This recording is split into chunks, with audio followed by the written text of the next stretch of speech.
Talk with Trisha. Guys, I do not know where to start from right now. I do not know how to begin. I felt so exhausted on this journey. Where I am, what you're seeing right now is a particular village in Ebonyi State, and apparently the vehicle I boarded got spoiled on the way. We had to stop for the driver to get a mechanic to repair it. Right now, as you've seen me, the slang we normally say is "my tired is tired." That is how I felt at this point in time. I felt so exhausted. I didn't even know what to say. All my mind was, can I just get home? Yeah, I was, traveling from Abuja down to Calabar, and gosh, it is well. We spent almost how many minutes to get the vehicle fixed, and as if that was not enough. See where I am. You can see this. It's someone's farm. The road we were supposed to fly got blocked for some reason, and we had to find an alternative route, and this is where we found ourselves. God, thoughts kept coming to my mind. When you watch those Nigerian movies where people get stuck in the bush, they get lost, and then they're seeing spirits and ghosts. Honestly, can you see this huge tree? And the way it looked, it was deliberately cut down to block that road so that motorists will not pass, so that vehicles will not pass. But somehow we managed to, maneuver, and here we are, continuing with the journey. Welcome to my YouTube channel, Talk with Trisha, and it is my humble self, Trisha. God, if I was ever told that journey would be so exhausting, I would say no. I would not even give it them, because it's not my first time of having to travel by road. Neither is it my first time to travel from Abuja to Calabar. But gosh, the experience was, I think that was my first time having to experience what I experienced. Have you ever been in that kind of situation? Have you ever been stuck on the road? I would really love to hear from you. What was it like? I hear people say they sleep on the road. Yes, I've heard people say they sleep on the road. So for those who might be wondering, where is Ebonyi State? Ebonyi is a state in Nigeria in the south of the eastern region. Its capital is Abakaliki. Yes, and it is bordered to the north and northeast by Benue State, to the west by Enugu State, Cross River State to the east and southeast, and Abia to the southwest. Now, all of the states I've mentioned are all in Nigeria.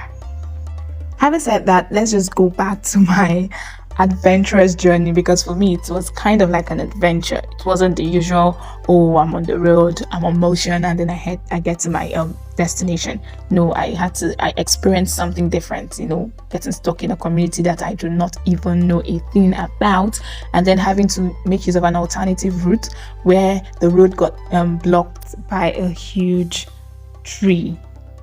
And this was 2 times. I didn't get to video the first tree that blocked the road. I was just able to video the second one, and I was like, what is going on? But I was just so grateful, and I am still grateful that I was able to get to my destination safe and sound. We left Abuja quite late. We left sometime, I think around 9:09. That was when we left Abuja, and I got to Calabar around 12 midnight. My people were awake waiting for me. They did not go to bed. They kept calling at intervals to find out where I am, how the journey is going, and everything. And I didn't get to tell them about the road blockage and everything until I arrived Calabar, because I did not just want to stir fear or worry in them and all of that. But one of the things I got to discover through my journey is the decadence of the road. The road is bad, so bad it is unmotorable. And at a point, I think somewhere in Ebonyi, I cannot really remember clearly, that Ebonyi or so, there was a particular route, the road so bad, and there were boys there. They poured clay soil on the road, and then they asked the driver to pay a certain amount, that for every driver that passes through that road, they are expected to pay 1,000 naira. I was like, a whooping 1,000 naira. And the guy, one of the guys, they gave the excuse that the road construction is not done by the government. It's not a federal government project. It's not a state government project. It's within them in the community that want to repair the road. And I was just so surprised. Honestly speaking, I was surprised. And unfortunately, our driver did not have cash on him. He had to ask us, the passengers, to please assist, and we just needed to gather whatever we have together, and we gave them 500 naira because we insisted that we did not have that amount. The driver also insisted he doesn't have cash and cannot afford to pay 1,000 naira. Down the road, the plate number, and they told him when he's passing back, he will have to balance the remaining 500 naira. It's quite interesting, the things that happen on the road, the things that motorists get to see, the experiences that passengers and drivers get to go through while traveling. It's quite interesting. Why I say it's interesting is because I'm trying to look for a better word to describe it. You pay to travel and you go through so much stress just to arrive at your destination.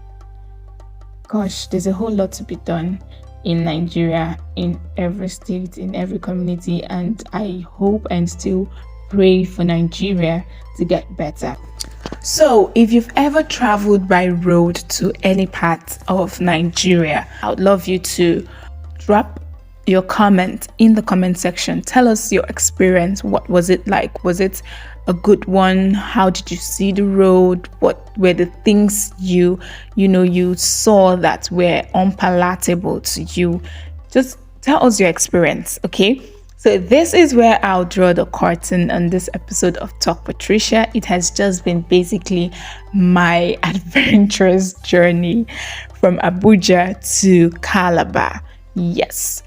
Please click on the subscribe button if you're yet to subscribe to my channel. Turn on the notification bell so that you will get updated. You'll get notified whenever I post any content. And if you're a passerby, thank you for sticking to the end. Trust me, there are so many other contents in this channel that you would love. So you could just scroll through, go down, you'll see a whole lot of things, a whole lot of videos that are educating, that are fun. And yeah, that's just it basically. So till I come your way again next time, it's still Talk with Tricia.